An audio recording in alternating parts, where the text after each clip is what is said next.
Hello दोस्त, नमस्ते, प्रणाम। मैं हूँ आपकी वंदना। मैं हूँ आपकी अर्चना। स्वागत करती हूँ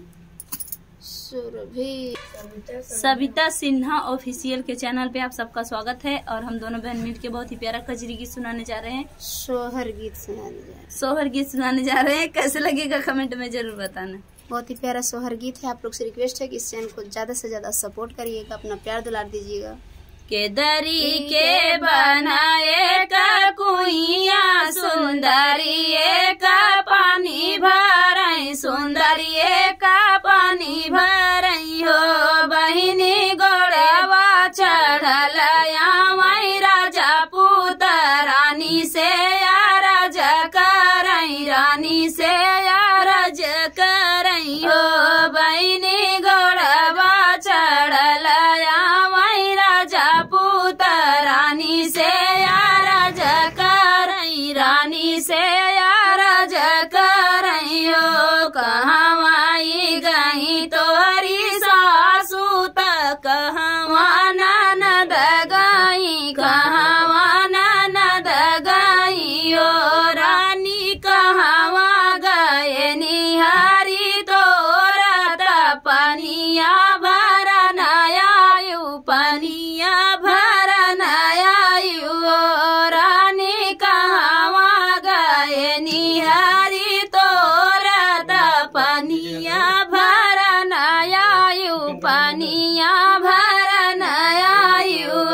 नैहर गई हमारी सासू त ससुरे ननद गई, ससुरे ननद गई हो। राजा हरि मोरा छाए परदेसवा त पनिया भरन आए, पनिया भरन आए हो। राजा हरि मोरा छाए मधुबनवा त पनिया भरन आए, पनिया भरन आए हो। ऐसन रनिया मई पावतेऊ त जंग बैठवतेऊ त जंग बैठवतेऊ हो।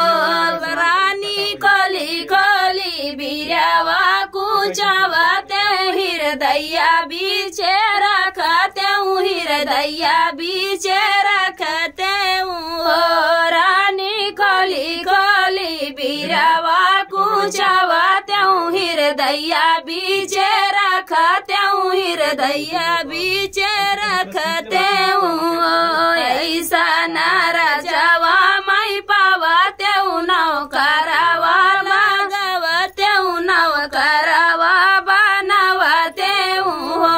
राजा अपने नारिया के पनहिया सिरा से ढोवतेऊ, मई सिरा से ढोवतेऊ हो।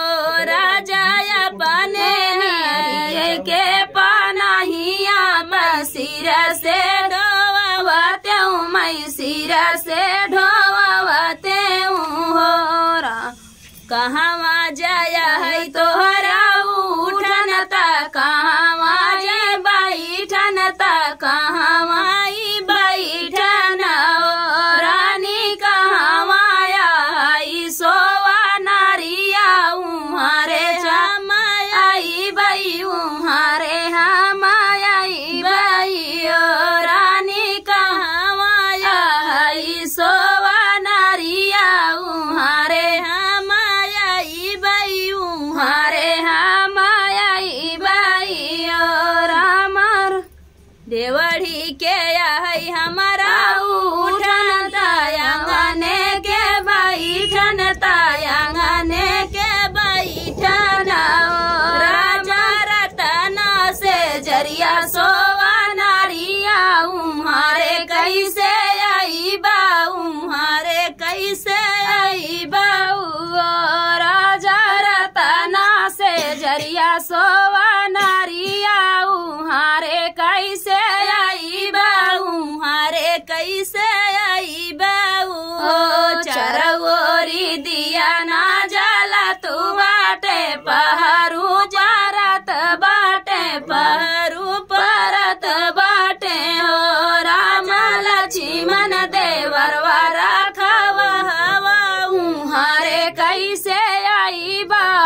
चारोरी दिया ना बुताई बैत पहरू भागई बैत पहरू भागई बैयो रानी लक्ष्मण देवरवा सागा भैया उहारे चलाई बई उहारे चलाई बई हो रानी लक्ष्मण देवरवा सागा भाई उहारे चलाई बई उहारे चला